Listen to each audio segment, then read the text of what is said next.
যে কোনো নিরামিষ দিনে এইভাবে কিন্তু রোল করে নিতে পারবেন, কেউ বুঝতেই পারবে না যে এটা ডিম ছাড়া করা হয়েছে। হ্যালো বন্ধুরা, গ্রামের রান্না পিয়ালির সঙ্গে সকলকে স্বাগত জানাচ্ছি। তাহলে কিভাবে করলাম চলো দেখে নেওয়া যাক। এই বাটির মাপে আমি 2 বাটি ময়দা নিয়ে নিচ্ছি। এখানে আমি ময়দা দিয়ে করছি, আর তোমরা ইচ্ছে করলে আটা দিয়েও করতে পারো, কিন্তু আমার মনে হয় যেহেতু নিরামিষ তাই এটা ময়দা দিয়ে করলেই বেশি ভালো লাগবে। এর মধ্যে স্বাদ অনুযায়ী লবণ দিয়ে দিলাম, আর 1 চামচ সাদা তেল দিয়ে দিলাম। এবার সব কিছু একসাথে ভালো করে আমি মিশিয়ে নিচ্ছি। আর এইভাবে নিরামিষ দিনে নিরামিষ এগরোল করে খাবেন, খেতে কিন্তু দুর্দান্ত হয়। সব কিছু একসাথে ভালো করে মিশিয়ে নিয়েছি। এবার অল্প অল্প জল দিয়ে আমি এটা মেখে নিচ্ছি। একসাথে খুব বেশি জল দেবো না, তাহলে মাখাটা কিন্তু একটু নরম হয়ে যেতে পারে। এইভাবে অল্প অল্প জল দিয়ে আমি ময়দাটা মেখে নিচ্ছি। এখানে ময়দাটা মেখে নিয়েছে, আর ময়দাটা কিন্তু খুব শক্ত করে মাখবো না। তোমরা দেখো, দেখলেই কিন্তু বুঝতে পারছো ময়দাটা কিন্তু আমি খুব শক্ত বা খুব নরম করে মাখিনি। এবার ময়দাটা আমি 30 মিনিট রেখে দিচ্ছি। এইভাবে 30 মিনিট রাখলে ময়দাটা কিন্তু অনেকটাই নরম হয়ে যাবে। এবার এরকম একটা বাটি নিলাম, আর যেহেতু আমি রোলটা করব ডিম ছাড়া, এর জন্য আমি ডিমের জন্য বেসন নিয়ে নিচ্ছি 3 চামচ।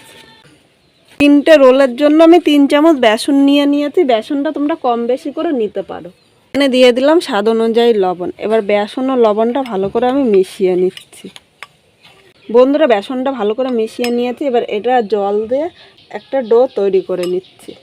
একসাথে কিন্তু খুব বেশি জল দেবো না, তাহলে একদম পাতলা হয়ে যাবে।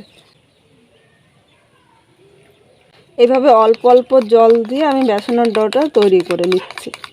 এবার এই বেসনটা জলের সাথে ভালো করে ফেটিয়ে নেবে। এর মধ্যে যাতে দানা দানা না থাকে, দানা থাকে তাহলে কিন্তু খেতে ভালো লাগবে না। দেখো বন্ধুরা, এখানে বেসনটা আমি ভালো করে ফেটিয়ে নিয়েছি, আর এর মধ্যে কিন্তু দানা দানা নেই। এবার এই বেসনটা আমি এক সাইডে রেখে দিলাম। 30 মিনিট পরে ময়দাটা নিয়ে এসেছি। দেখো ময়দাটা কতটা নরম হয়ে গিয়েছে। 2 মিনিট ভালো করে এইভাবে ছেনে নিচ্ছি। ময়দাটা ভালো করে ছেনে নিয়েছি। এবার এর থেকে আমি লেচি কেটে নিচ্ছি। একবার এইভাবে নিরামিষ এগরোল করে খেতে পারো, খেতে কিন্তু দুর্দান্ত হয়। এখানে 3টে আমি লেচি করে নিয়েছি। এবার এই লেচিগুলি এক সাইডে রেখে দিচ্ছি। আমি এখানে একটা লেচি নিয়ে নিয়েছি। প্রথমে লেচিটা আমি বেলে নিচ্ছি। এটা তোমরা আটা বা ময়দা দিয়ে বেলে নিতে পারো। আমি এখানে আটা বা ময়দা কোনোটাই দেবো না, আটা ময়দা ছাড়াই লেচিটা বেলে নিচ্ছি। এখানে রুটিটা দেখো সুন্দর করে আমি গোল করে বেলে নিয়েছি। উনানে একটা তাওয়া বসিয়ে দিয়েছি। এবার এর মধ্যে আমি রুটিটা দিয়ে দিলাম। রুটিটা এক পিঠ আমি হালকা ভেজে নিয়েছি। এবার এই পিঠটা আমি এবার উল্টিয়ে দিলাম। 2 পিঠই আমি হালকা ভেজে নিচ্ছি। এখানে 2 পিঠই রুটিটা হালকা ভেজে নিয়েছি। এবার এর মধ্যে তেল দিলাম। তেলটা কিন্তু আগে দেওয়ার প্রয়োজন নেই, পরে দিলেই হয়ে যায়। তাহলে অল্প তেলে তোমরা করতে পারবে। এইভাবে তেলটা ভালো করে পুরো রুটিতে আমি লাগিয়ে নিলাম। দেখো 2 পিঠই কিন্তু খুব সুন্দর করে হয়েছে। এটা যেহেতু নিরামিষ রোল করেছি, তার জন্য আমি যে বেসনটা রেখে দিয়েছি এর উপরে এবার বেসনটা দিয়ে দিলাম। পুরো রুটিতে আমি বেসনটা লাগিয়ে নিচ্ছি। আর এইভাবে করে দিলে এর মধ্যে ডিম নেই, কেউ বুঝতেই পারবে না। এবার এই রুটিটা এই পিঠটা উল্টিয়ে দিলাম। 2 মিনিট এইভাবেই আমি লাল করে ভেজে নিচ্ছি। 2 মিনিট ওই পিঠটা ভেজে নিয়েছি। আর দেখো, দেখে তোমরা বুঝতে পারছো যে এটা ডিম দেওয়া না, এটা বেসন দেওয়া। একদম ডিমের মতো লাগছে। কিন্তু এইভাবে রোলের জন্য প্রথমে 3টে রুটি আমি করে নিচ্ছি। বন্ধুরা, এখানে 3টে রোলের জন্য আমি 3টে রুটি কিন্তু তৈরি করে নিয়েছি। আর একটাও কিন্তু দেখলে তোমরা বুঝতে পারবে না যে এটা ডিম ছাড়া করা হয়েছে। এবার আমি রোলের জন্য এখানে দিয়ে দিলাম শসা কুচি, গাজর কুচি, কাঁচা লঙ্কা। তোমরা ঝাল যেরকম খাবে সেই হিসাবে লঙ্কাটা নিয়ে নেবে।